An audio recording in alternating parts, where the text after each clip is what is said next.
Monday, April 4th, 2016, on call to order the Auctioneer Commission meeting. Call order. Could I get a roll call? Ronnie Collier. Here. Bobby Colson. Here. Howard Phillips. Here. Jeff Morris. Here. Adam Lewis. Here. We have quorum. Notice of the meeting, determination of necessity. The notice of the April 4th, 2016 meeting of the Auctioneer Commission was posted to the Auctioneer Commission's website on April 15th, 2016. Determination of necessity isn't necessary because no one's participating by teleconference. You an adopted agenda. I'd like to motion that we add a rule discussion at some point in the agenda. Okay.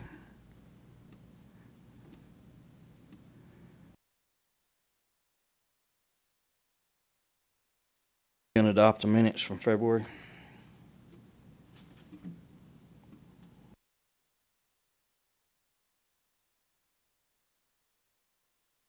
Second. Motion been made and second. All right, director's report.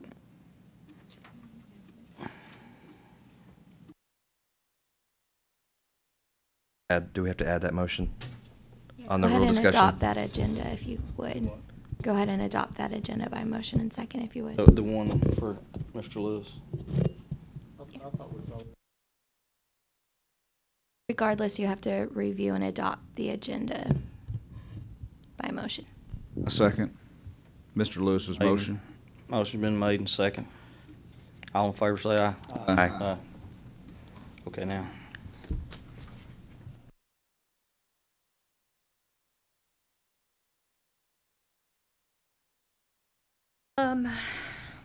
As per usual, inside the director's report, I have the budget information for the last 5 fiscal years, as well as the year-to-date for fiscal year 2015-16. Budget plan is $184,500. As of February, the total expenditures were $32,903. And the total revenue for the, as of February, was $131,195.24. I requested a check of where we stood on our education and recovery fund, and as of that time, our education recovery fund total was $230,146, and the required amount by statute is $150,000. So we are well above that. Question for you. Are you saying you're saying that the total expenditures for this fiscal year to date are $32,900 That's correct. out of $184,000? Correct. And we haven't done cost backs for legal or any of the administration fees or fines. Well, then all that must come in the last month or something. Right. We have not assigned that yet. No. Okay.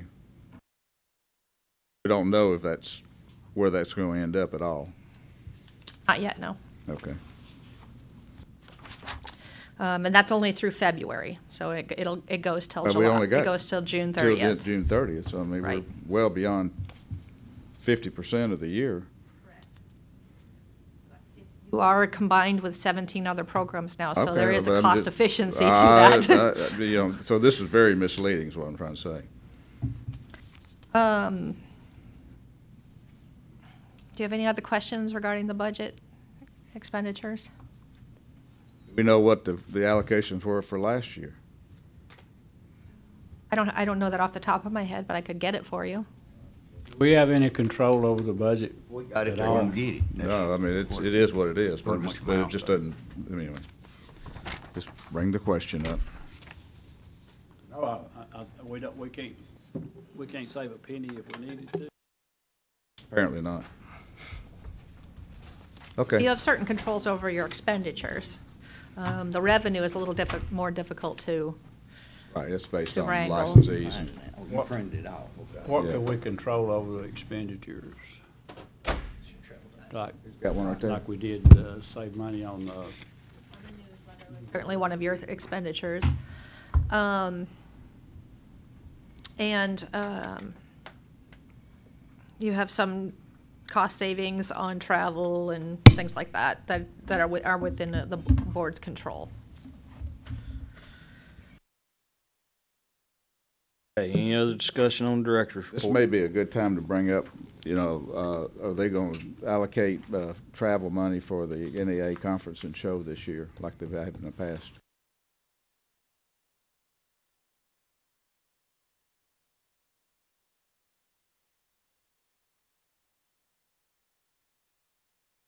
Grand Rapids, Michigan.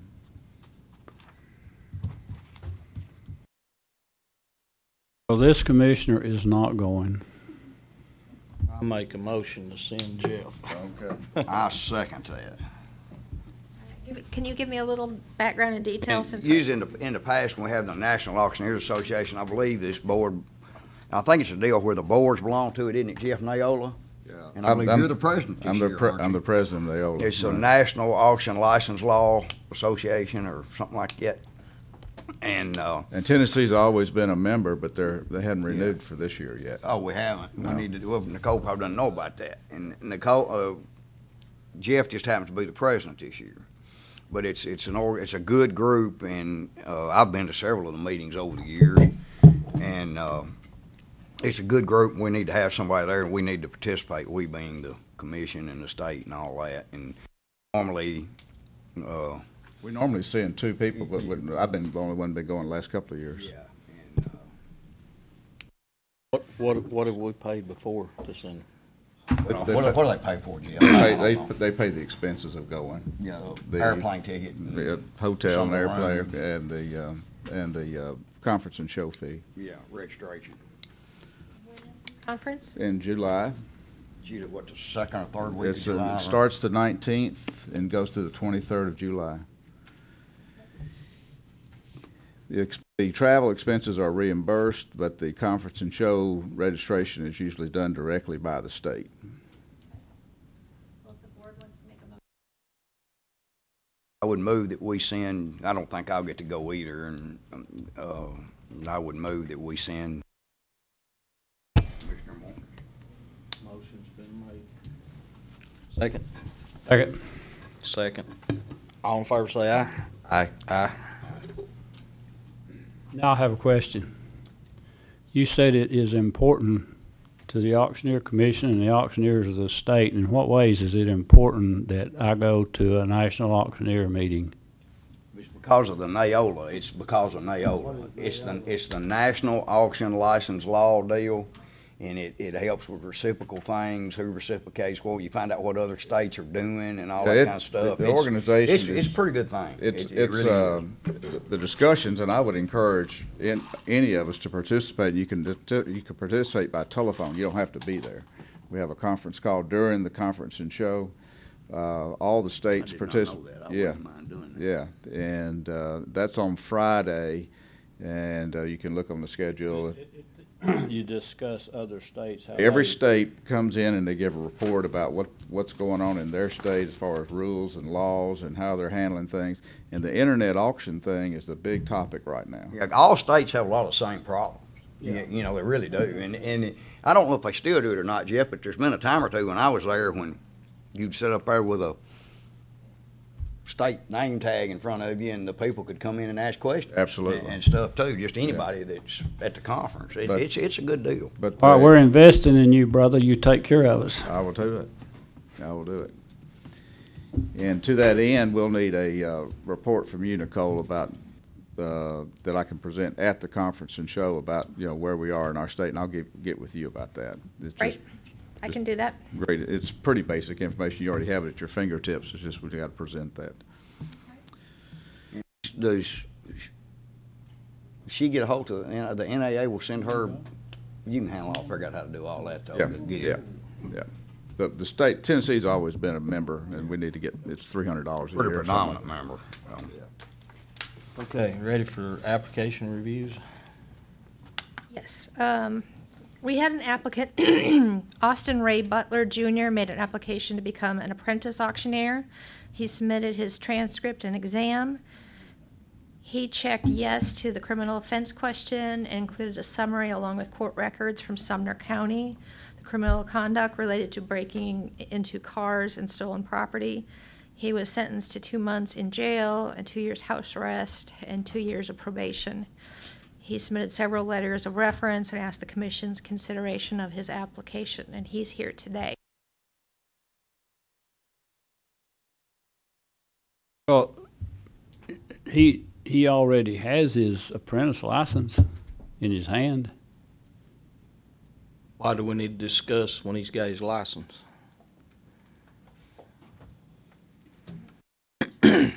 Come up.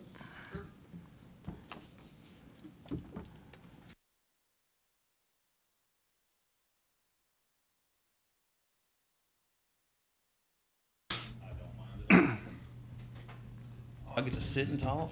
Oh, wow. All right. I did receive my apprenticeship license 3 days ago.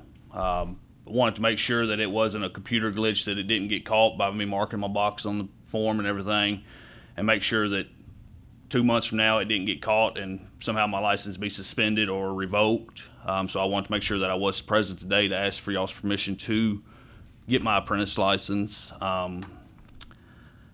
Outside of that, I mean, I was young and followed the wrong crowd, made a mistake 16 years ago. Haven't been in any trouble since. And looking forward to this adventure in my life. Have worked for several different auction companies over the last couple years. Both of those companies have letters of recommendations in my file. Excuse me just one second. Yes, sir. I want to ask the attorney a question. He's been to school, Is this on here? got his apprentice license. Page 17. Why does he need to be, this has already been rehashed? Yeah, it's already been approved. Yes. Actually, it was supposed to be presented to you today for approval. Apparently, it must have auto-approved in our license, our database. So I guess due to a technical error it issued, it was supposed to be brought to you today for consideration. There's nothing we could do about it today. He's been issued a license. Yep, I agree. It was an error on my part. He actually came all the way to my office to discuss it with me, and you know, he's been completely forthcoming. I'm not at all suggesting that the board take it from him, but it was issued in error. It was not supposed to. The licensing system was not supposed to auto-approve that. And a mistake was made on our part. So I'm sorry that that's confusing, but I apologize. Well, but he also since he's been to school and somebody gave him an apprentice license, I don't feel like that that I could do anything to take his apprentice license away from him. okay. Well, he's also going to want to apply at some point to be an auctioneer.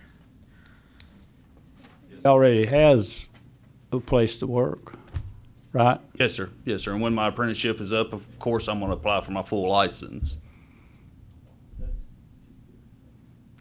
So I would need to come back in front of the committee in 2 years to apply for my license, or how to? I don't see how. I mean, he's already on the road to get him.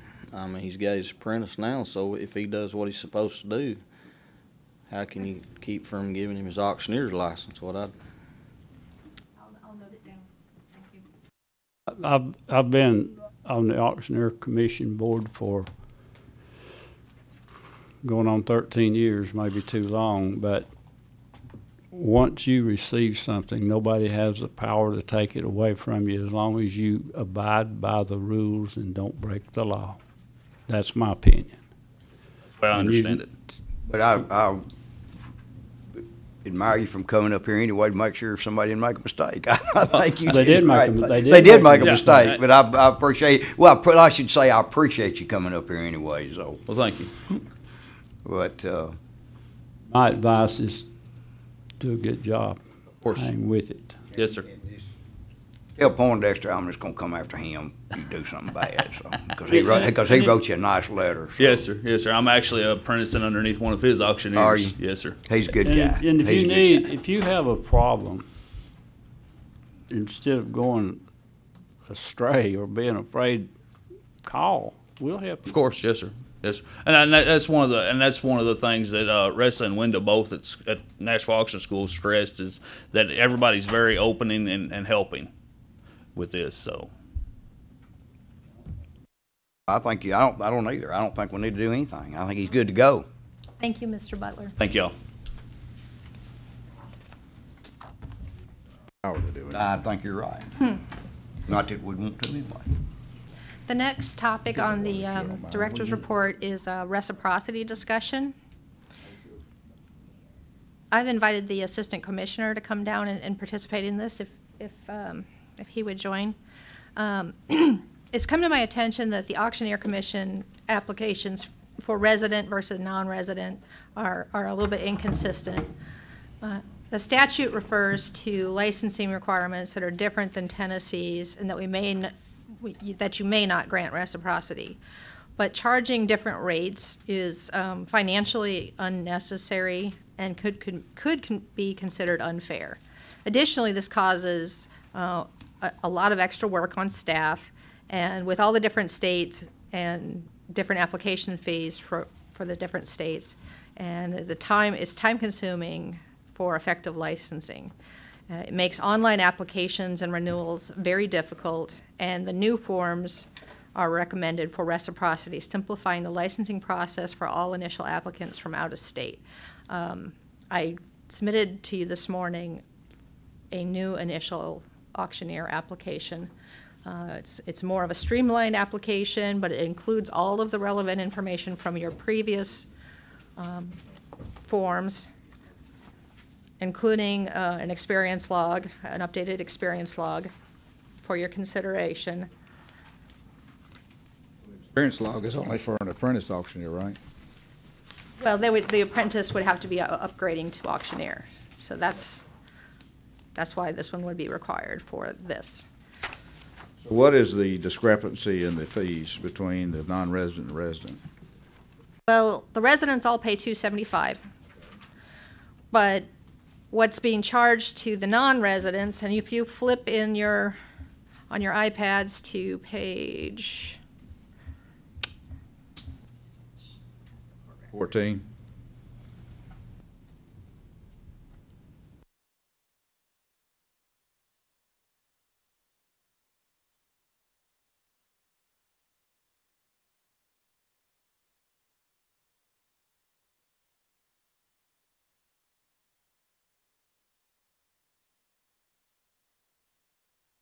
those are the different fees for each state. It starts on page 12,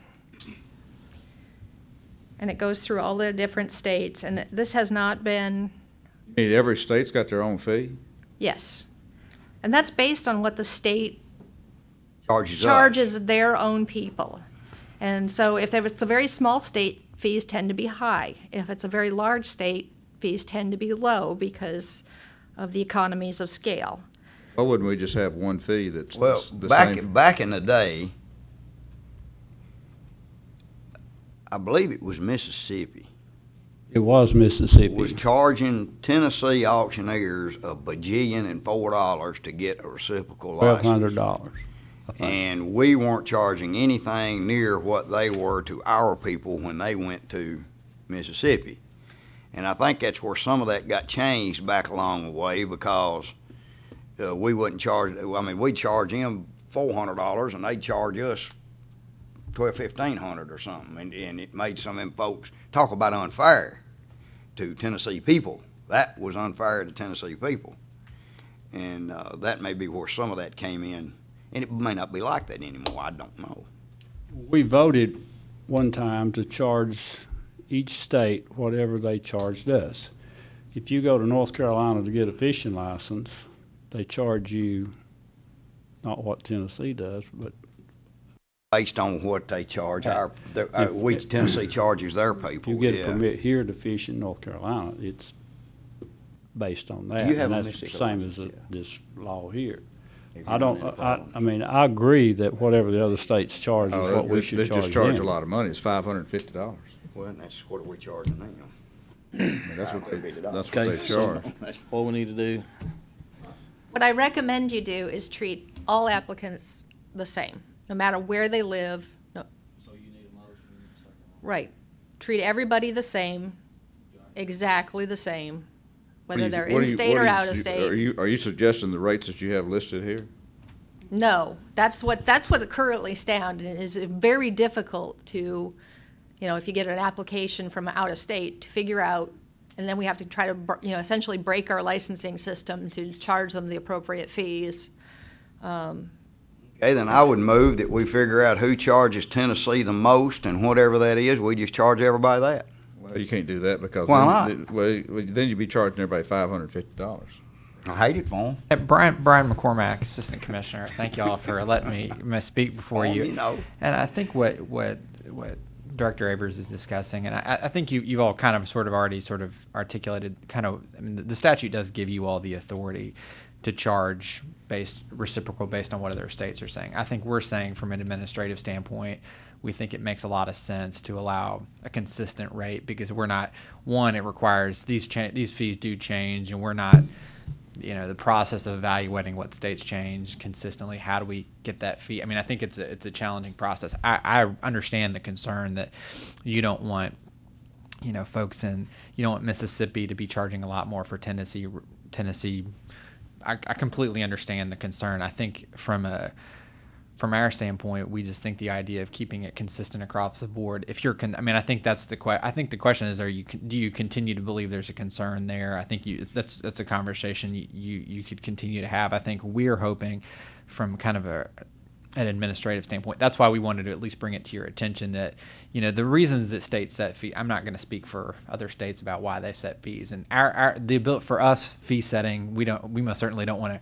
I would most certainly not want to come here and say we should raise our fees to match the bordering states. I think our fees have a conversation about our fees. I think we were asking, do you, I think the idea of just taking a look at, really there hasn't been a conversation about reciprocity, other states' fees in some time. And so I think this was kind of an opportunity to sort of, one, take your temperature to see where you stand on it, and two, to think about practically, is that a concern for you all moving forward? You've seen the rates, and are you concerned? Do you want to continue to say same for same, or do you want to say, well, we think to practice in Tennessee it should be this amount. We're just going to have that across the board. I think we typically like the idea of it being consistent, but it's most certainly within the statute gives you all the authority to do it the way that you have. And I don't want to speak for legal, but I'm pretty confident the statute gives you the authority to do that, and that's the way you have done it, and you can continue to. But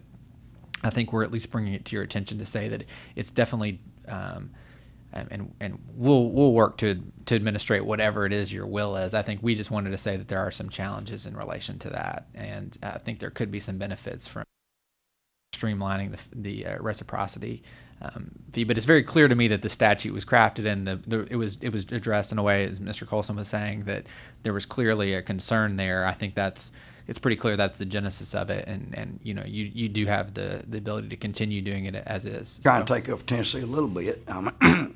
Somebody don't take up our people, nobody else is, All right, if you look at the fees that we're charging, our fee for an in-state auctioneer is $275 with a $150 renewal. The most that we charge any other state, Arkansas is $350, and Mississippi is $550, and Georgia is $400. Every other state, if we're matching their rate, is for the most part at or below what we charge for ours. I don't know where we get most of our reciprocal licenses from. Do you have any idea where we get them from? What states? Most of them come from the bordering states. Probably, yeah. Oh, Kentucky, North North Carolina, Georgia. Alabama, Georgia, Mississippi, Arkansas. Okay.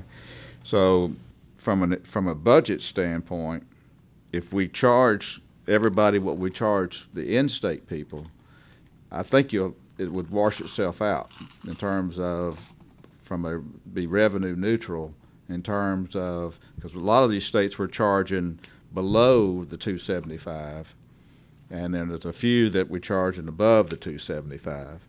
And I don't know how that, you could kind of look at it and see how many we're getting that are above the $275 and how many below the $275 to see whether it would impact our revenue or not.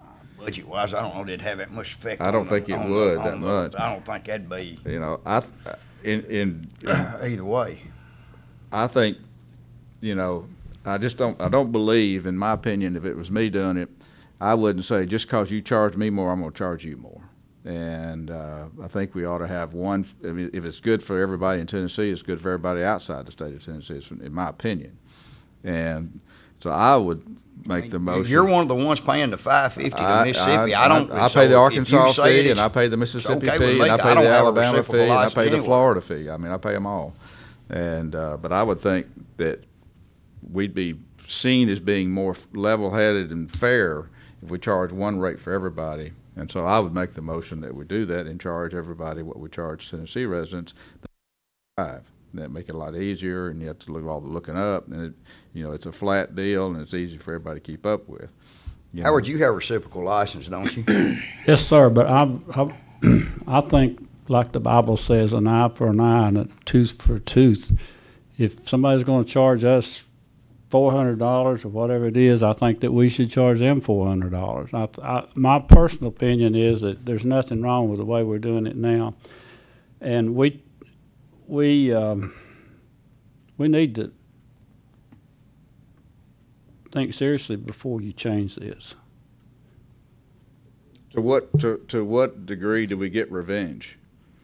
Not after revenge. I mean, it's just being I mean, fair. That's what an eye for an eye and a tooth for a tooth is. Well, I mean, to me, it's like throwing our own people to the wolves. Like I said a while ago, if somebody else don't take care of our people, ain't nobody else gonna do it. Mississippi, I get you ain't gonna take care of Tennessee, no. You know, or South Carolina, or nobody else. I mean. But if you want to pay, if you want to play in their state, you pay their rate, whatever that is. I mean, that's. Well, then I don't think you're going to get back at them by charging their people. I want to get whatever. back at them. I don't know. From what I understood when it was first changed back in the day, back in Mississippi, when they was charging $1,500, I think it started up some stuff. But of course, it all leveled out since then. If you remember, we offered to go to Mississippi to their commission meeting and see if we can work it out, and they wouldn't have no problem. Talk to us, yeah. And there's always an opportunity to. I mean, I think one of the things that's good about this is I mean, this is something that you can reevaluate. So that, let's say you changed it. I mean, this doesn't require. Am I correct? This doesn't require. This really just requires an action by the commission. I mean, you could. I mean, I'd like to talk to some more folks that have reciprocal license and stuff. I think that's I don't have one, so I know what I'm talking about anyway. And I think what we were hoping to do, I wouldn't have expected. I mean, I don't know that I expected y'all to take any kind of action here today, but I'm not saying. I mean, you can hear kind of where we're coming from. I think we were hoping to at least start the conversation about to kind of getting you all thinking about reciprocity. We haven't had a conversation about. There hasn't been a conversation since I've been here. Done that.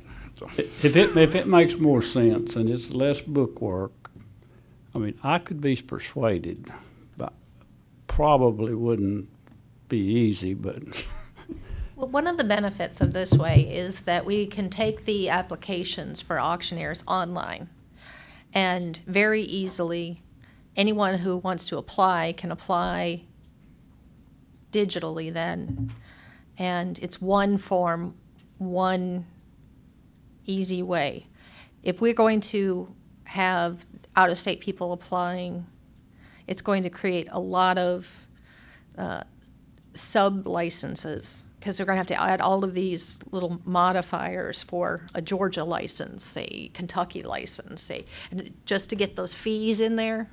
But when you lower Mississippi's to $250, are they going to lower ours? No. That just goes back to what it costs them to administer their program. But Can- their fees, to me, doesn't make any difference. Could you change everybody's except Mississippi? No, I think that would be unfair. How would it be unfair? They're charging us.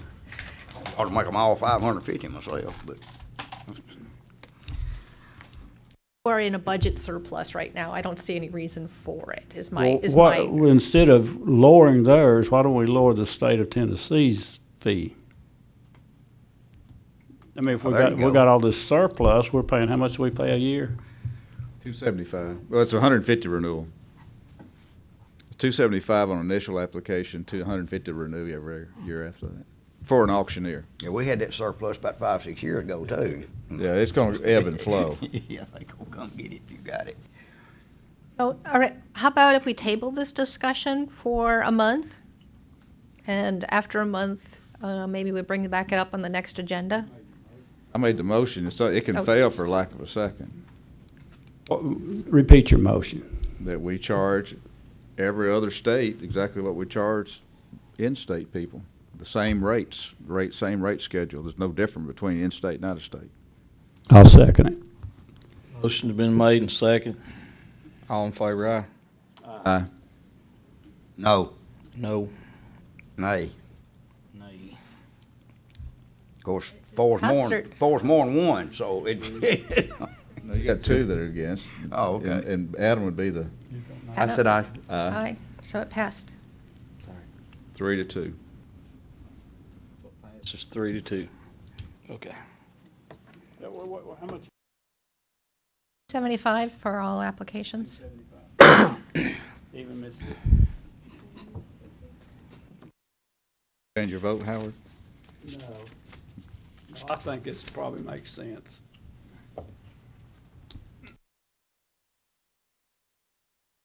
Hey, I think you jumped the legal report, didn't you? Chairman, I was just curious. I know I'm kind of out of order here, but since I'm here, I just wanted to. I'm gonna leave after this conversation, but you know, I want I want to just make sure just if y'all had any other questions, or I know it's dangerous to open this up, but I just wanted to check with you all and see if there's anything else I'm gonna jet if Well, you are brave, aren't you? But I'm here, and I think just to say I think I feel pretty good about the nature of where you all are from a program. I think your staff is doing a really good job getting acclimated, and I think you've your new attorney. I think she's going to be fantastic. Very, very got a great background. I think you've done really well with her. And Will you let her stay for a while? yeah, one of the things I tell legal is as long as they can continue to produce the quality of attorneys I'm comfortable. But I think that's the thing I'm comfortable with. We're going to try to keep her a while. That's always what I ask. We run for. off more attorneys from this commission. It just tells you, I think it's just a good thing that you're getting the kind of caliber attorneys that folks want to continue to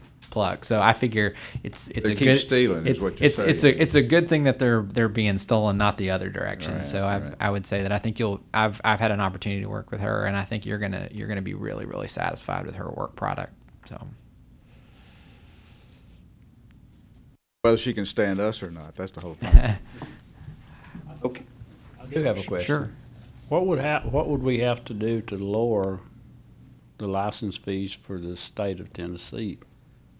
Well, in terms of the process of, and admittedly I haven't spent a ton of time preparing for a conversation about overall licensing fee related to your impact to your budget, but I will say that the process, just to give you an idea, would require.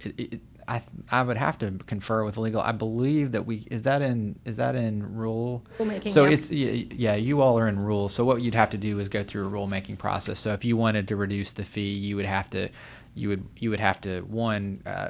conduct a rule change, and then we'd have a rulemaking hearing, and then it would go through the process, and then it would go through. So that you all probably somewhat familiar with the rulemaking process, but it does take about. I would say it'd probably take about a year. It has to go through the Secretary of State. It then goes through the government operations of the legislature, and then they package it as part of the legislative session. So it's a process, but I think it's one it's definitely always worth. I mean, I'm always supportive of the idea of taking a look at looking at your budget, seeing where your fees are, and making sure that they make sense to you all from a budgetary standpoint. So, but it does take. It's not something that. I will say this: lowering fees is easier than raising fees. That's I think fair to say, and I'm not saying that it's just practically it's more challenging. I think with the legislature as they're reviewing it, they're obviously going to take a lot harder look at increasing fees than they are lowering fees. I think everybody's generally supportive of the idea of less costly entry if we can do it. But I think obviously our department is responsible for making sure that you're financially self-sufficient, which you all are at this point. But just knowing that once you lower it, it's always a little more challenging to bring it up. So I think as you're taking a look at it, and I would be glad for y'all to take a look at that, as I would any commission. Just know that that's something to consider as you're evaluating it. But it would probably take, through rules, and it'd probably take about a year. Any other questions?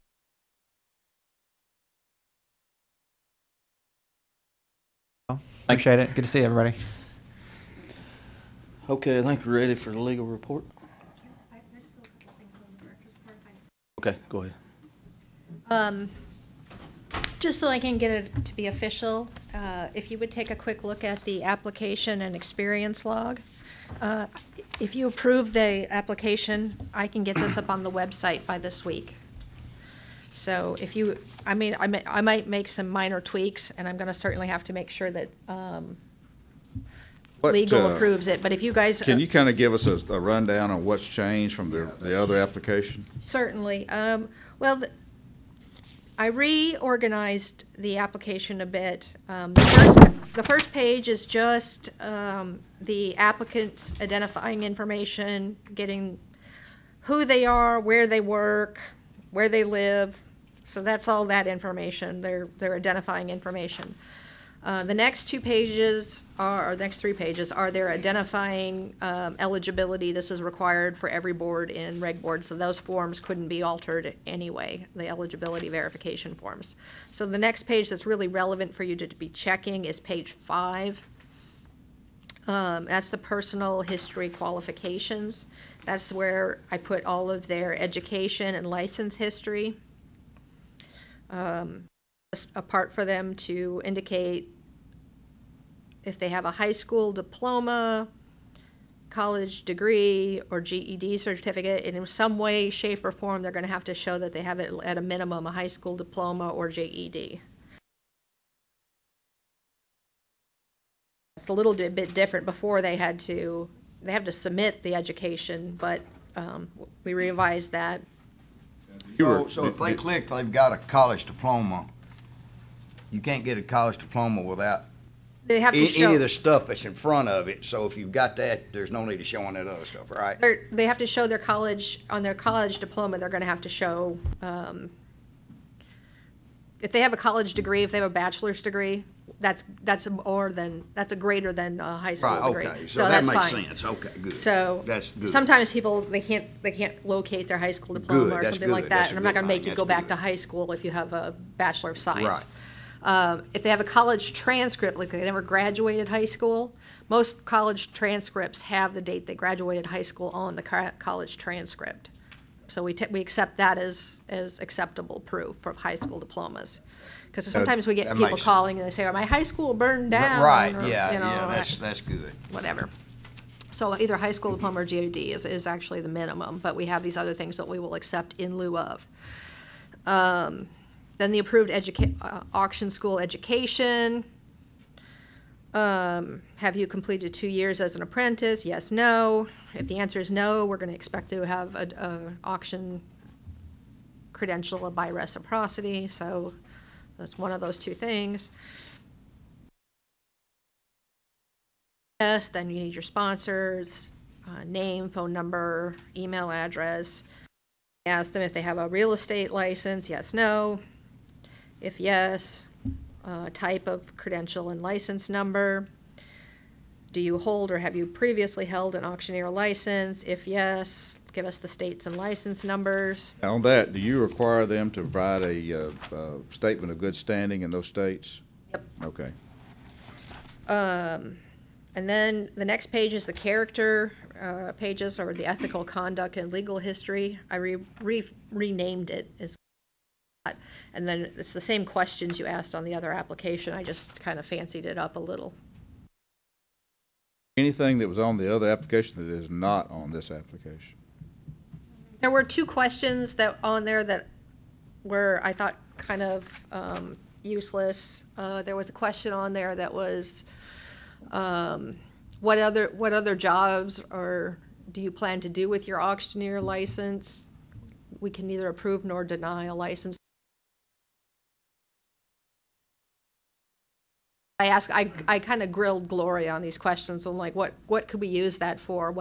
what determinations could we use it for? Do we ever use it in an investigation? Have we ever used it for, like, it's just superfluous information. And then there was another question kind of in that same vein where it was, in the last 5 years, what are the last 5 jobs you've had? Or, what are the last 5 years, where have you worked, and the contact information for those jobs? We can neither prove nor deny somebody based on the fact that they worked at Walmart. That's the only 2 questions that are removed from their other. Those are the only questions I Everything else is- removed. It's like, Okay. it doesn't really matter where they worked. We couldn't deny their license based on the fact they worked at Chuck E. Cheese or Those are just being Walmart or nosy wherever questions. they worked. It's not relevant. Did you meet the minimum requirements? Yes, no. I don't know. I mean, Well, based on your answers to that question, I will make the motion that we approve the application. Motion's been made to approve. Here, I second. will second it. Second by Bob. Apprentice log also. Now, the apprentice log, we haven't looked at. And they have to get to 1,000 points, and they have to do it in every activity. Did you need both of them done No, at we don't one have to time? put 1,000 points in every activity. No, 1,000 total points, Yeah, but they yeah, have to yeah. do, they have to have some points in every In activity. everything, Tim, right. In every activity. Right. And the thing that this doesn't do, I mean, you'd have to kind of analyze it, but, if you had each of the activities listed and the points inside those activities, it would be better, but that's not my only suggestion in terms of making sure they had enough points in each activity. I could see, I didn't have a super lot of time to work this, but I could see if I could maybe make that, the point system work, maybe rework the page and see if I can't get it off to the right side, the points system that you have in the rules. Right, in other words, It might make it a little it simpler might to have make it it all on easy. one page. Where you can look and see, make sure they had enough points in each activity. Well, that's where I think we've really not been successful in making sure that they had enough points in each activity as required. And it would be a lot simpler if on that form they had a column for each activity, and they make sure you had the total, the total number of points at the bottom for each of those activities. You just look at the bottom and make sure they had enough points in each of those activities. Is there a minimum number of points in each activity? I don't think there is a minimum Okay, in You each have activity. to It says do 1,000 all, you points have to have total. some points though in each activity, is my point. Motion's been made and If seconded. all the guy does is ring for 2 years and doesn't do anything else, then he's technically not supposed to be getting his auctioneer's license. I'll review that very quickly in the rules before I'll bring this one back in May. Okay? Is that okay? So that's, my motion stands, not including the auctioneer's log. Second. Motion been made and seconded to approve. All in favor, say aye. Aye. Aye. Motion carries. Just the legislative updates, and I will just touch on that very briefly. We're supposed to give you a legislative update each month, or each meeting. House Bill 1810 failed in the Business and Utilities Subcommittee on March 15th. Senate Bill 2227 was deferred. Senate State and Local Government Committee on March 29th. House Bill 1918, that's the one that was introduced regarding exempting auctioneers age 60 or older from all continuing education requirements if they've been licensed for 10 years. That one, I think it passed. Hold on, I thought so. It passed. Yes, passed. So that one will become law. We can thank Mark Gravitt for that. House Bill 244, Senate Bill 36, was placed on calendar on March 23rd, 2015. Must be an old one, sorry.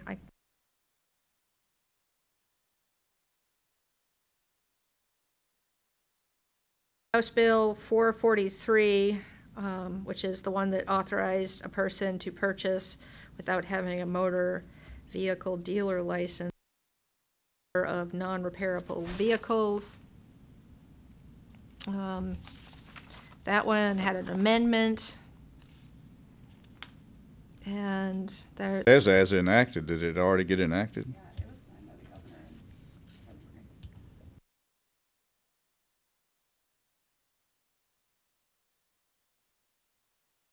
That's the Copar deal? Yeah.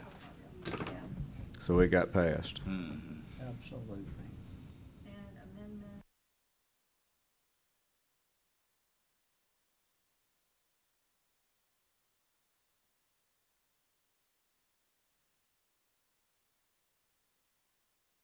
that one for your review, just to see how the amendment reads. Acted or not? It's part of the Copar thing. Part of that same bill? Same thing, yeah. House Bill 443? Yep. That's the one I was reading you about a while ago, Howard. It's part of the same bill. That does, I mean, y'all said it got defeated, but it's been enacted. It sounds like it's got enacted. It says amendment allows vehicles with a gross vehicle weight of 6,500 pounds or more to be sold without a dealer, public automobile auction. Or If that is- Right. Or dealer to It's dealer down auction on license. part 5 down there. There was another bill up wanting to sell 5 cars.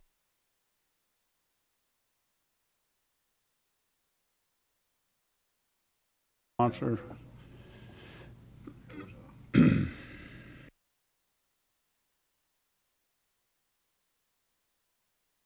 When will House Bill 443 go into effect? July 1? Is that the Copar? It's already in it. Yeah. Already in effect. Or immediately, I guess.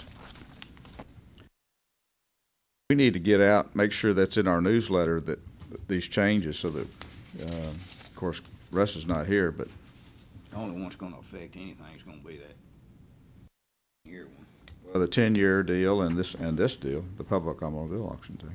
And that's not gonna affect anybody unless you sell $4 million worth of cars online every year or something. 10,000 automobiles that you, Well, it doesn't say that here. in the bill originally. Well, this ain't the whole thing. But it's passed, so we're just, I would really love to see it.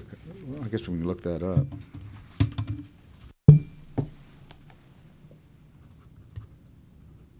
have a copy of it, not with Okay. me, but And that concludes the director's report.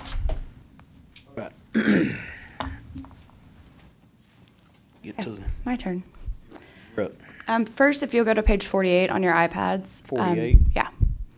We have kind of a scenario we want to walk through with some questions. We've received some questions about this, and Jenica and I just wanted to kind of get your opinion. So if you just want to take a read through that, and we'll discuss question by question.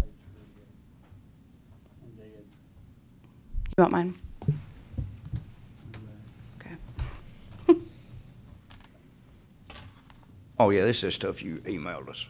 Yeah, this came Yeah. out in the email, so Yeah. you could have seen it.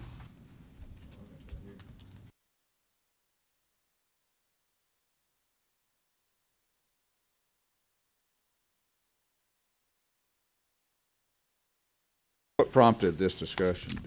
So, as you'll see in the legal report, we had someone that purchased basically an auction company, and he had an auctioneer's license and a firm license.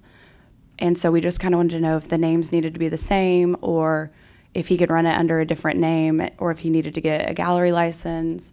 And so we kind of just wanted to get your opinion on that. Got a new licensed auctioneer that bought an existing company. Yes.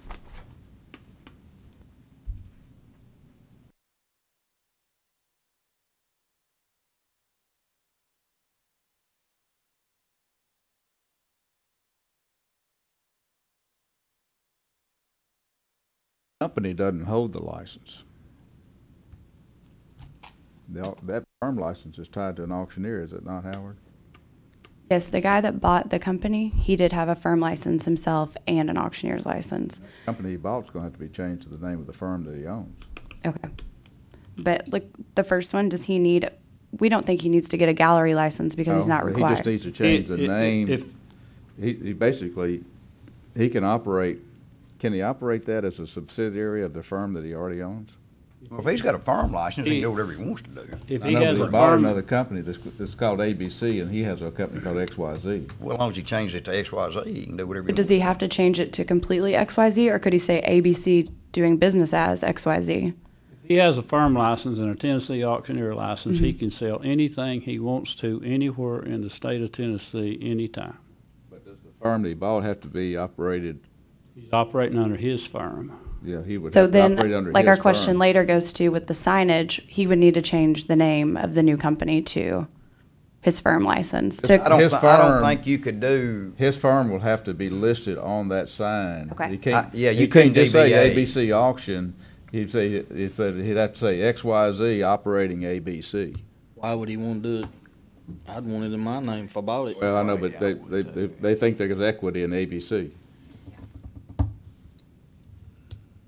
Yeah. He would have to say XYZ DBA ABC. What was your I question? don't know that would work. Does he have to change the name? Yeah, we had a question about the name, like what his name needed to be changed to, if he would have to. He's gotta advertise that auction under his firm name Yeah. some way. In each branch, if that's gonna be a branch, he has to get a branch. Well, and that was our follow-up question Right, he was. has to get a He branch could keep firm the name license. and just change the name of the new place and operate it as a branch under. Right. Yeah, I've got a couple, and they're the same name except different.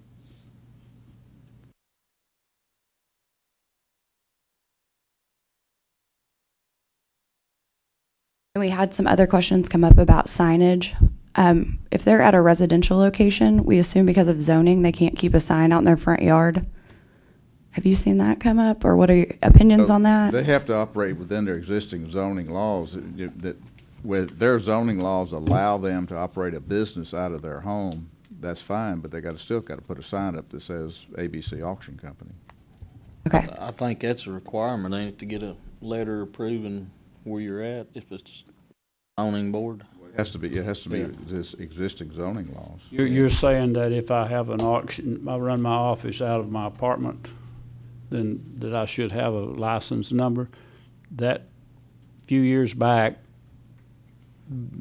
it depends on the zoning of my apartment complex. If they don't allow me to put a sign up, then you can't put it up. So then you get I think I had But to you get a have letter. to also operate under the fact that if the zoning will allow you to operate a business. I had to get a letter saying That's- that I that's- could well, yeah, that's have my true. office Right, where it so- is, so. If the zoning allows you to operate your business and they don't allow you to put a sign up, then you have to go by the zoning laws, not And by there's our a lot of them requirement. that would do that. Right.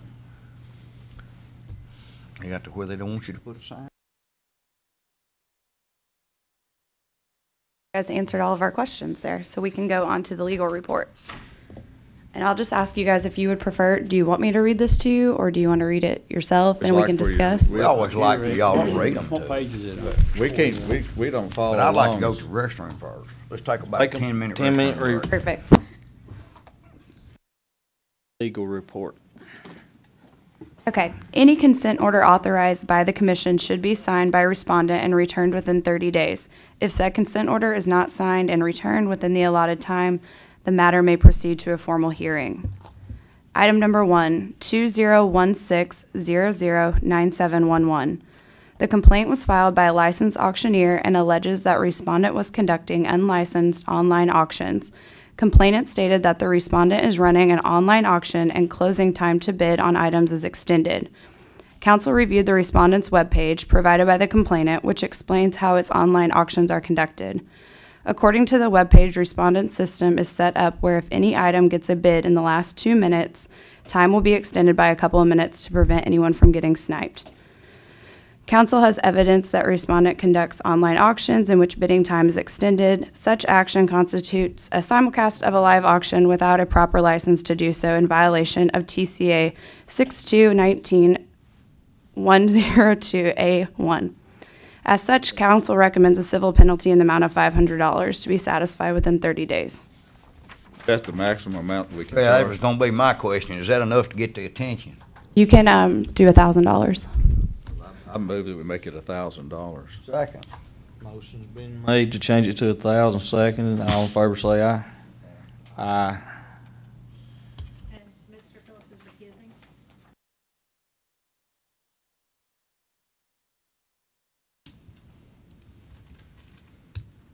Okay, item number 2, 2016002211. Complainant alleges that on or about July 17, 2015, the respondent conducted an auction at which it sold firearms that were not part of the seller's property. The complainant alleges that the respondent brought these firearms to the auction and they were the property of the respondent. Complainant alleges that members of the seller's family stated that none of these firearms sold belonged to the seller. Respondent provided a response which stated that all of the firearms belonged to the seller and did not belong to the respondent, nor were the firearms ever in the respondent's possession. In addition to denying the allegations, the seller stated in an affidavit that firearms included in July 17, 2015 auction belonged to him. I recommend we dismiss. You got a letter from the seller saying they were his. Yes. I move go with legal's recommendation. I have a question. Sir.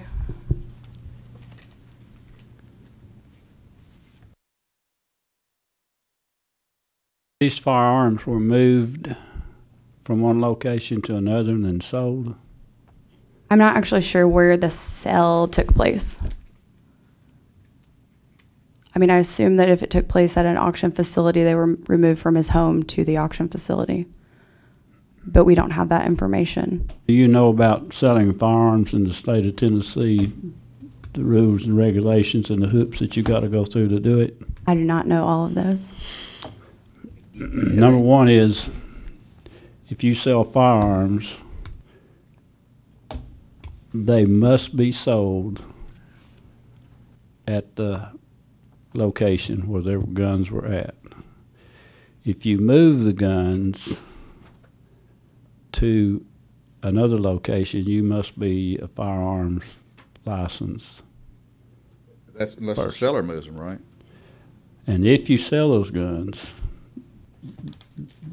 they have to do a background check unless, let's say if they're in the state, do they have to do a background check if it's in the state? Yeah, if you sell. Yeah. So I got to where I do it even if they're at the house in an estate. I did sold some the other day, and we made them go to the dealer and pick them up, even though they were at the house we were selling. I ain't no need of taking a chance. What kind of background check do you have to perform? The TBI. TBI, the gun dealer has to do it, yeah. You have to go to a gun dealer and pick it up. If you I even made the heirs go to the gun dealer and pick them up. well, we got a firearms license, so we do it right there. But you've got to fill out the application. It has to be sent to the TBI, and you can get it approved right then. But we don't need to. Why did they say that? Why did they say they weren't theirs, and then they changed their mind and said they were? Oh, they didn't. They It was just didn't. somebody that was at the sale said they wouldn't, and then Some the of the seller family. backed the auctioneer up. Some of the seller's family said they weren't. Well, supposedly. But the seller signed a letter stating they were his. But the seller backed the auctioneer up, Signed so an I affidavit don't that see they were nothing. his.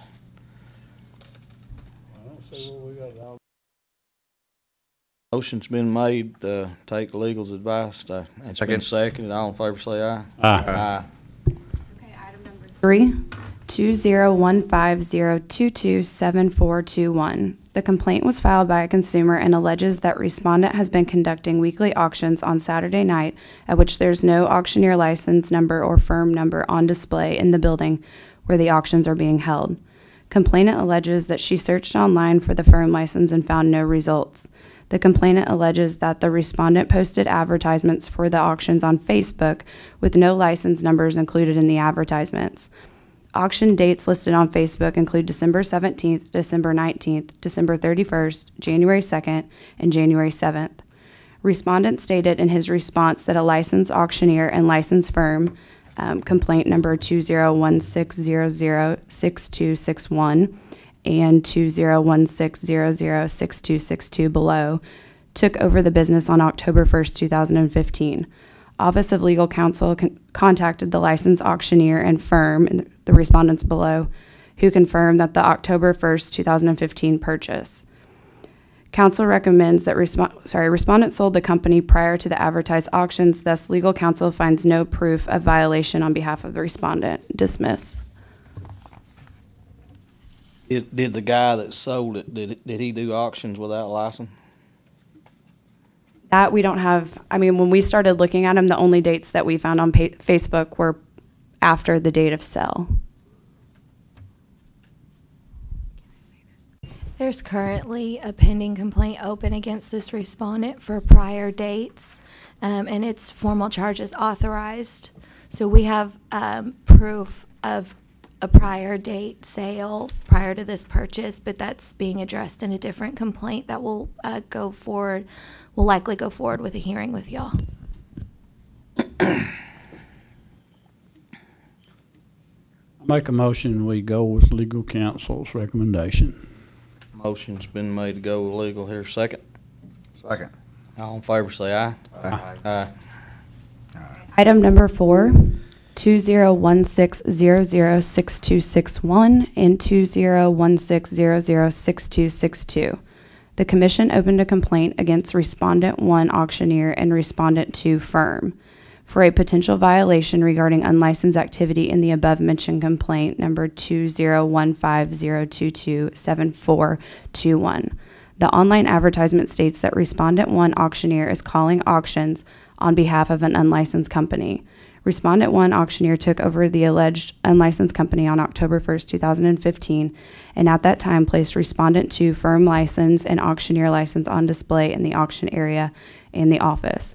Respondent 1 Auctioneer has contacted staff to ask whether any additional licenses are needed, but has not received a clear answer. Respondent 1 Auctioneer believes that the advertisement and 2 licenses are in compliance with the statutes and rule, but states that Respondent 1 Auctioneer will do whatever he needs to do in order to be compliant. Because Respondent has taken necessary precautions to determine the guidelines of the Tennessee Auctioneer Commission, Council recommends a letter of instruction regarding TCA 6219118, business location sign, and Rule 0160-01-.20 advertising guidelines. Is this the case that prompted your question? Yes. Okay.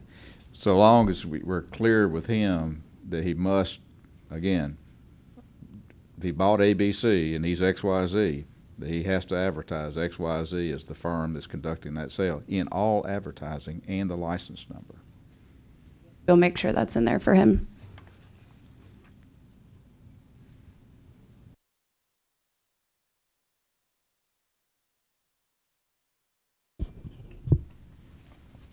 I think that's okay. I thought we done settled this, right? Well, we just got to adopt this.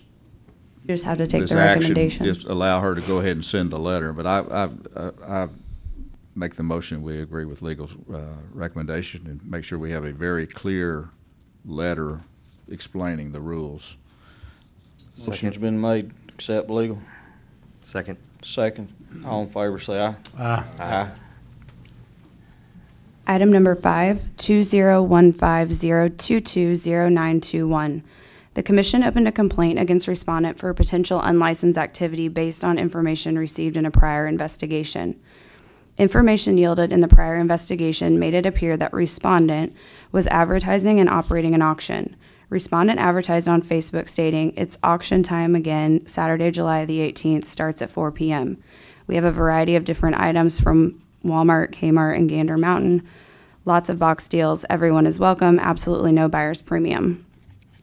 Auction dates listed on Facebook include June 20th, July 11th, and July 18th.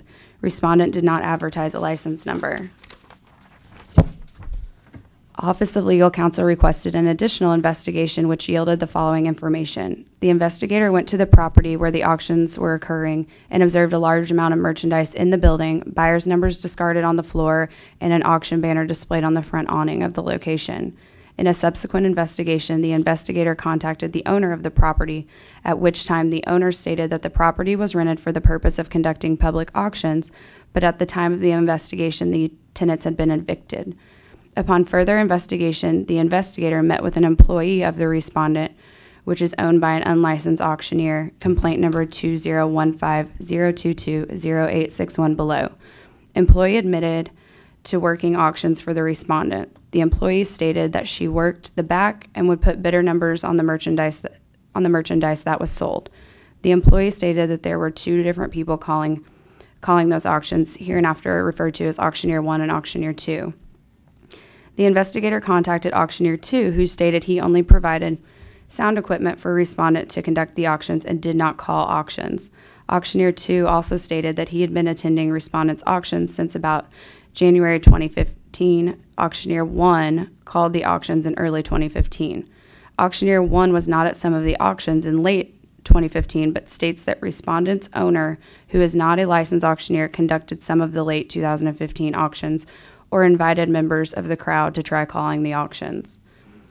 The investigator contacted Auctioneer 1, who said he called 2 auctions for respondent, and respondent's owner advised Auctioneer 1 that the firm was licensed. Auctioneer 1 is a licensed auctioneer and also owns a firm and gallery, both properly licensed. Auctioneer 1 states that during the second auction, he determined that respondent did not have a firm license, and auctioneer left midway through calling. There's evidence of at least 3 auctions which were advertised on Facebook, all of which constitute 3 violations of TCA 6219-102A1. As such, counsel recommends authorization of a civil penalty in the amount of $3,000 to be satisfied within 30 days of execution of the consent order. Did the respondent did he respond to the complaint? Did he admit to doing it? Stated in a statement to the investigator that he did call auctions, but later in his affidavit, in his sworn affidavit, he said he did not, and he is currently incarcerated. Under this circumstances, Auctioneer 2, which one loaned the sound equipment to? Auctioneer 2 loaned the Auctioneer equipment. 2. Okay, Auctioneer 2 knew that there were unlicensed activity going on in this building. Auctioneer 2 never admitted that he did not know that they were licensed. I thought he said that he left halfway through the sale. Oh, that's Auctioneer 1. Auctioneer 1, when he found out they were unlicensed, he left the Auctioneer auction. 1. Auctioneer 1 was a licensed auctioneer that has a firm license. And a gallery license. And a yes. gallery license. And he was doing something. Did he not furnish the sound equipment? That was Auctioneer 2. That was Auctioneer 2. Okay. Does this guy have any responsibility knowing that an illegal auction was going on and that Well, he left as soon as he found out. He left as soon as he found out. The first auction, he apparently did not know that they were not unlicensed, and when he found out, it says he left midway through calling. I give him credit for that.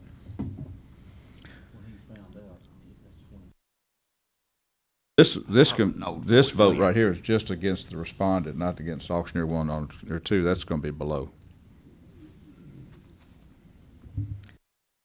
Well, assuming that you can collect against a guy that's already in jail, I mean, I agree with your. This respondent is the firm, so it's the company. Well, the next complaint's the auctioneer, the owner of the. Firm is unlicensed, so. They're out of business. They're all in here. I don't know if they're out of business or not. If he's in jail, I guess they are out of business. Well, and they had been evicted from Okay. the facility that they were using. Well, good luck on collecting your $3,000, but I'll vote in favor of it and make the motion that we do it. Motion's been made to accept legal advice. Here, second. Second. Second. All in favor, say aye. Aye. Will you tag this in case it ever comes up again? Yes, we can. Okay. I have a question. What happens when you can't collect that, or they can't do it in 30 days? What's that process? Well, if they don't accept the consent order, then it gets sent to a formal hearing in which the litigant will attempt to contact them and get service and set a formal hearing. And then the formal hearing will go before you, whether or not they. If we get an order on that hearing, then, and that's not received, the payment's not received from the order, then we can send it to a collection agency. The question would You're in be how jail, much though. money you want to spend chasing a guy Yeah. that's already in jail. I mean, and it costs a lot of money to do a formal hearing and all The that. litigator would address that when they're attempting to get service. Okay. Okay, item number 6, 2015-022-0861. The commission opened a complaint against respondent for potential unlicensed activity. Respondent is the owner of the above referenced complaint. Office of Legal Counsel requested an investigation which yielded the following information. During a prior investigation, the investigator located the property at which the unlicensed auction was allegedly held at. The property was, at the time of investigation, unoccupied and listed for sale. The listing agent for the property advised the investigator that the respondent contacted her to inquire about purchasing the property to be used as an auction site. The listing agent provided an affidavit which stated that respondent met with the listing agent and the property owner to view the property. The investigator also contacted the owner of the property, who stated that respondent leased the building and held at least one auction at that property before abandoning the building, stole a $200 fire extinguisher, and left the building full of trash and damages. The investigator attempted to meet with the respondent by visiting the residence and calling the respondent. The respondent returned the phone call but refused to meet for an interview. Upon additional review, it was determined via the county sheriff's department that respondent had been arrested and was in jail awaiting transfer on a pending criminal charges in violation of probation. The investigator later interviewed the respondent, who denied any operation of the alleged unlicensed auction gallery, stating that he employed Auctioneer 1 as his auctioneer. Additionally, respondent admitted to calling one auction. The investigator requested auction records, which the respondent admitted to having but declined to provide. After the interview, respondent provided an affidavit stating he hired Auctioneer 1 as a licensed auctioneer and never called any auctions. There is evidence of at least 3 violations which were advertised on Facebook, all of which constitute 3 violations of TCA 62-19-102A1. As such, counsel recommends authorization of a civil penalty in the amount of $3,000 to be satisfied within 30 days of execution.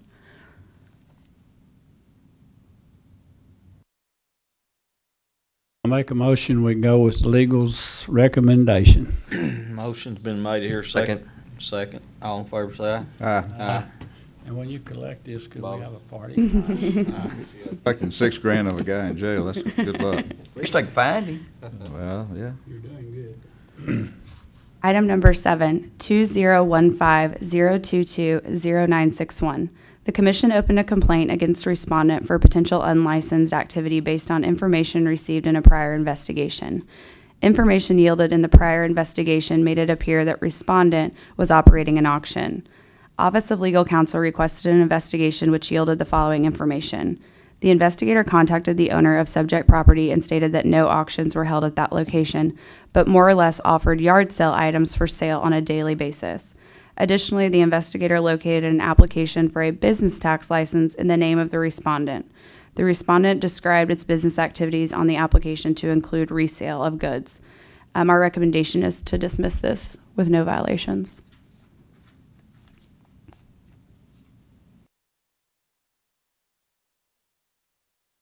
Who would go with legal's recommendation? Second. Motion's been made and second. All in favor, say aye. Aye.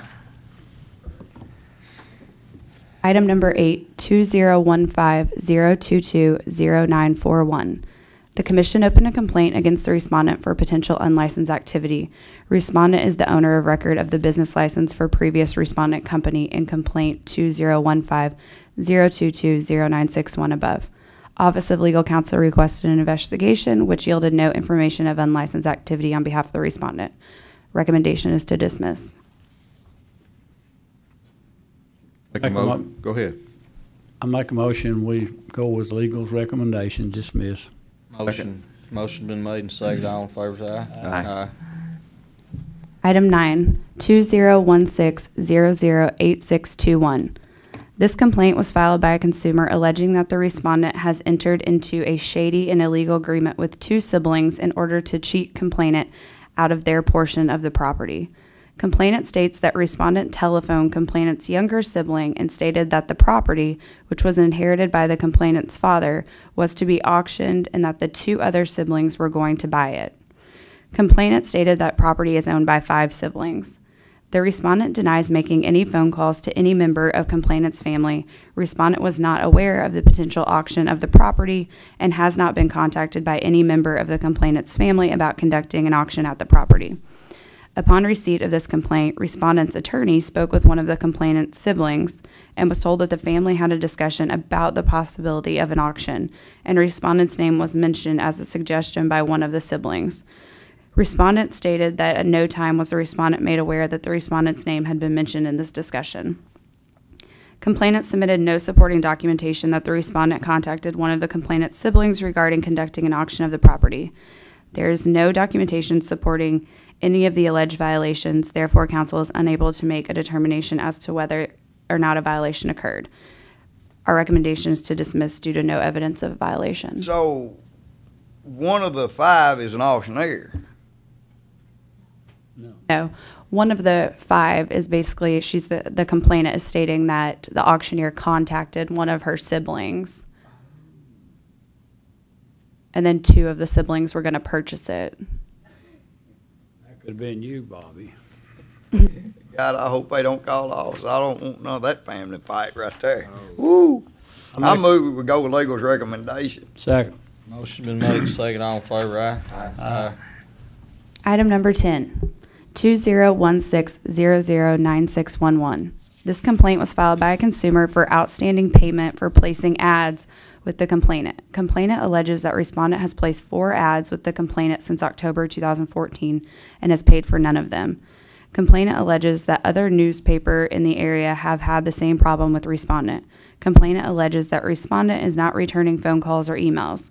Complainant alleges that other than owing complainant over $600, the respondent is taking seller's money and then not paying the bills the seller is under the assumption that he is paying. The respondent stated that respondent had no validation of this debt. At some point in 2014, an individual called asking if they could advertise respondent's upcoming consignment auction, which had already been advertised in a different location. Respondent agreed verbally to the advertisement. Respondent states that respondent never received a proof before printing and therefore does not owe this bill. Respondent also states that his company has held many consignment auctions in which the consignors were never asked to pay for advertising. At this time, counsel has no documentation to support any alleged violations. Our recommendation is to dismiss due to no evidence of a violation. How is them not paying their bill our responsibility? It's not. I didn't think so.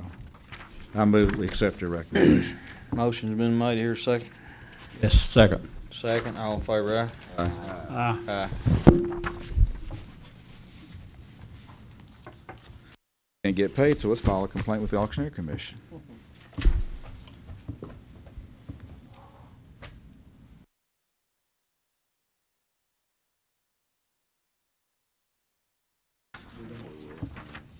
All right, new business. Talk about the rules now if you want to. So the Attorney General's office is reviewing the pending rules. I believe it's 0160-01.28 auctioneer definitions. In November, Keelan came to you guys with this and you prepared the rule and sent it in. And what you prepared was timed listings do not include a listing that is extended or has the opportunity to increase a bid beyond the original deadline. The AG has come back, and this is their suggestion, and I believe you have this on your iPads. I just don't know what page. 50. Okay. Page 50? So this is their new suggestion, and it just says, time listings do not include listings that are extended or those in which a bidder has the opportunity to increase a bid beyond the original deadline. They just kind of changed their language a little bit. I think that's fine. Time listings do not include listings that are extended.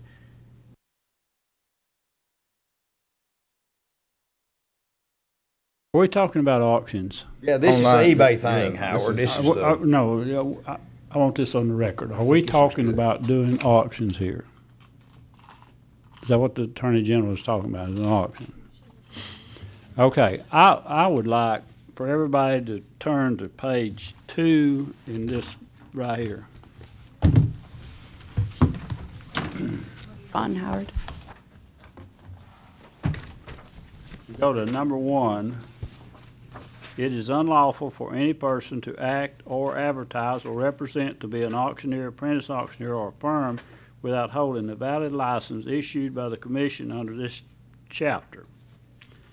To offer conduct or offer to conduct an auction of real property unless the person is duly licensed as auctioneer, apprentice auctioneer, broker, affiliate.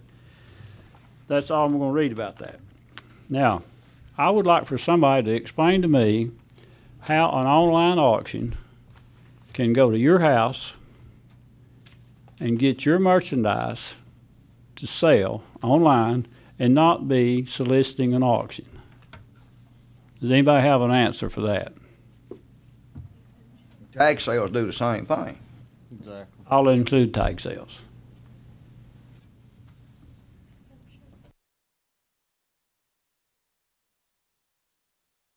Am I clear?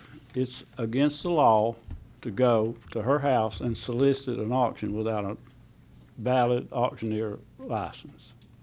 Well, if it's a fixed price or timed listing, it's exempt.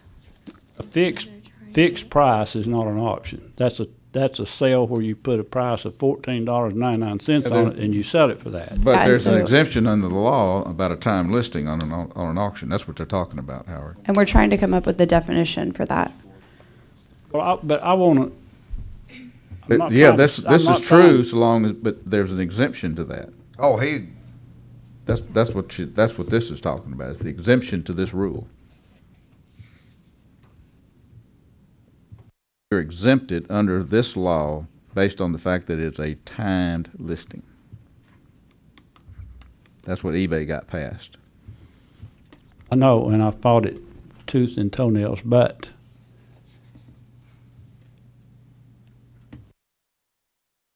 I see exactly what is you're this- saying. I think is you're thi- right. Is this worth the paper it's written on? Is our law, we need to either do one or two things. We need to do away with the auctioneers in the state of Tennessee and let anybody who wants to do it, or everybody should be licensed and everybody should have to pay the fees and the insurance and all the legal people we have to hire. And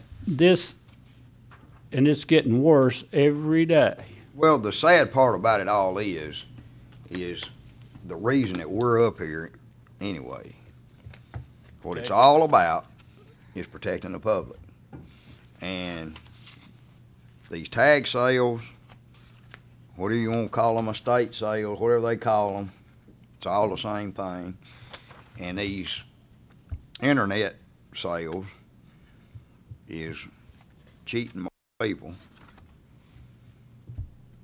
They still, Every day. under the law, they're exempt. And so what they're doing is trying to. Well, And I agree. I never figured out how the tag sales were exempt, even though they are. Technically, it's not an auction. Well, let me use an example. This is a true story. I go out to sell a real property, a house. Then there's contents. In the meantime, somebody that does tag sales or garage sales or whatever you want to call it contacts the guy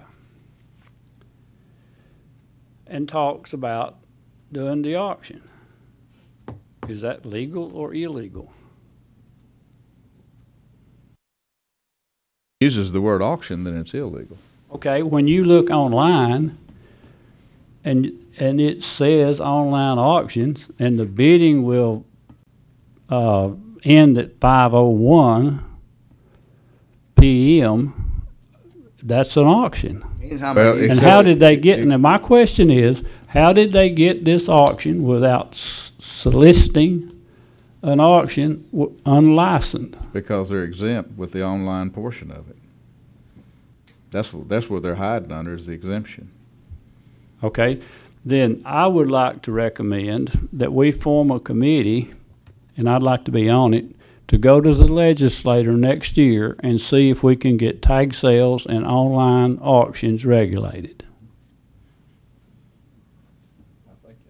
I welcome the challenge, but you're fighting a hill. You can't climb. I beat the Well, and I think this right here will help. Yeah, but to get this, Sarah's This is point. okay. I mean, but I as just far want- as the definition is concerned, I think we're fine with the Okay, definition. I just need to make sure that you accept it so I Yeah. can go back to the AG Yeah. and tell him that we're okay I with that move that we language. I'm accept fine the with that. definition as written.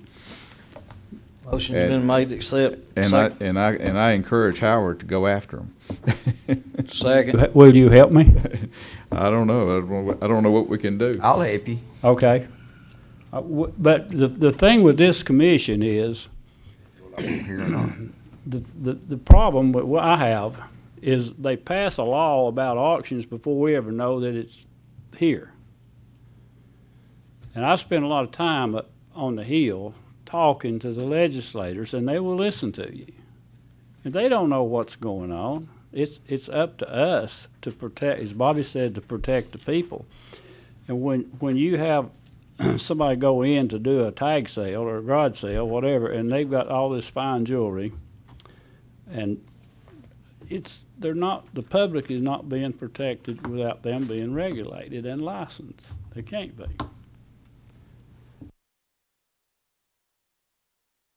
So, I'm sorry, if there was a vote on that, I missed it. Could you? We They weren't. It was a blur. Well, there's not a vote. I make the motion that has We have been made a made. motion and I seconded it. and- It's been seconded, and I was gonna ask for all in favor, say aye. Aye. Been adopted. That's the definition. Okay. Am I going after eBay? Is that what we're saying? Do one now. No, After eBay? No. okay. The timed No. listing thing. Gotcha. If I'd gone after eBay, it could be. Well, and they pretty much, all the things we were concerned about with them is pretty much gone away. I don't think there's any drop-off stores or anything left anyway. They couldn't make. No, they the couldn't make no money. eBay deal is, it's took care of itself. It's Yeah, that pretty took- much that took care of vanished. itself. But thi- Penny auctions? The market took care of Those it. kind of auctions? If I may address that, Chair. As far as the eBay and other strongly passionate about this, that you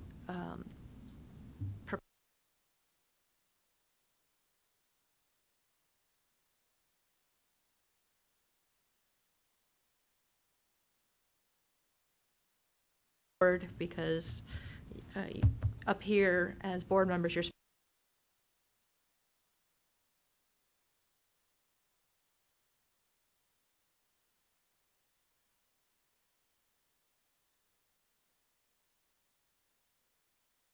I think we can figure out how to do that.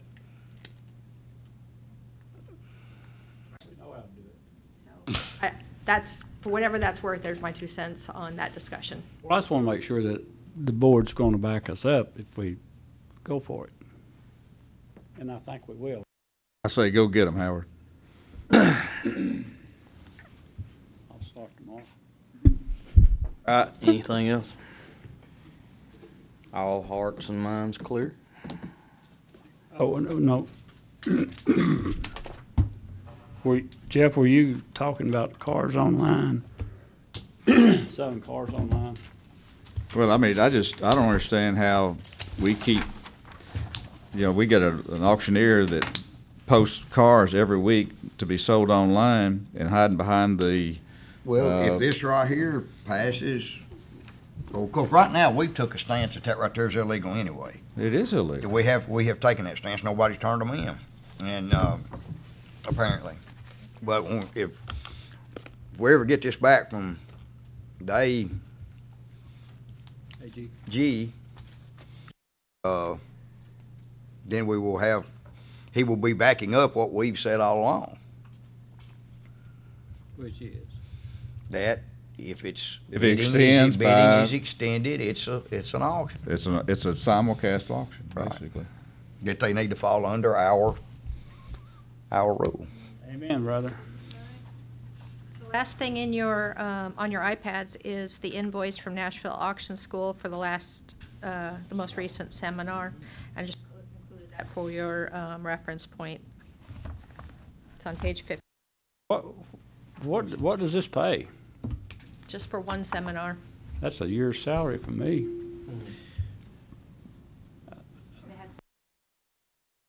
How does this, how's this process work? I mean, I thought the board should know exactly what you pay for, so I'm starting to keep you guys more informed on this. It comes out of the Education Recovery Fund. Every quarter, they hold a seminar. It's a contract that they bid on or something? And we sent out, per your instructions from the last meeting, we sent out a new RFP without the newsletter in it.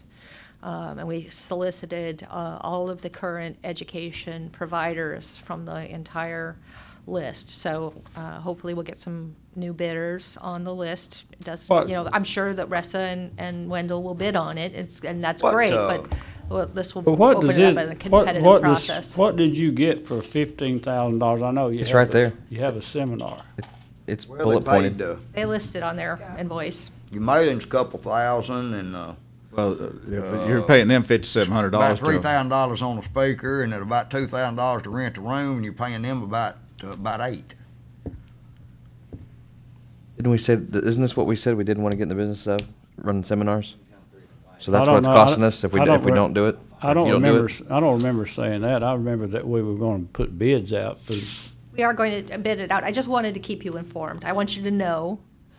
Put in your back pocket for next time. Right, just keep it, I want to start keeping you guys You know, informed.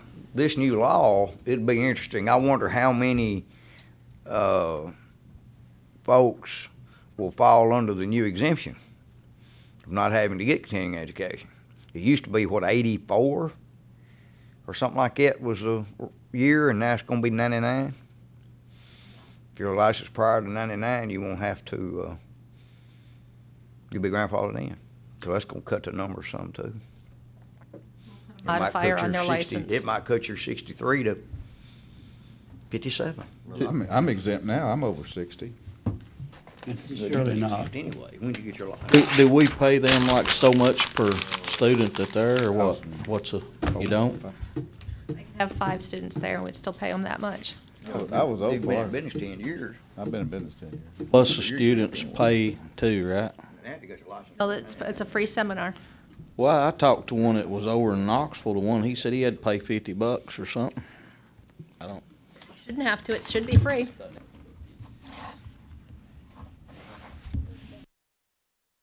it, He just doesn't have to be busy.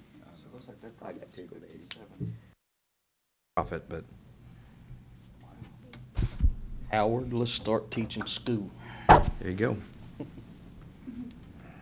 I'm going to keep you guys as informed as I possibly can on all of what's going on. Doing a good job, Nicole. Except being late. You have to get to work on time. I had to put a fire out, it was an emergency. All right, Hey, we all have those days. are we done? We are done. Motion been made, adjourned, second. All, Aye. Still out by 11. I'm gonna make my 1 o'clock closing. No problem. Let's go fishing. If I didn't have a closing, I'd take you up on that. let's go, Howard.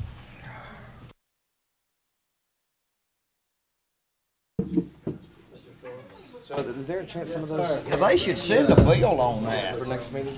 There's a chance. I'm gonna block the whole day next time. Great. I saved us some money. Hey, Howard. Oh, yeah, Howard. the next 2 next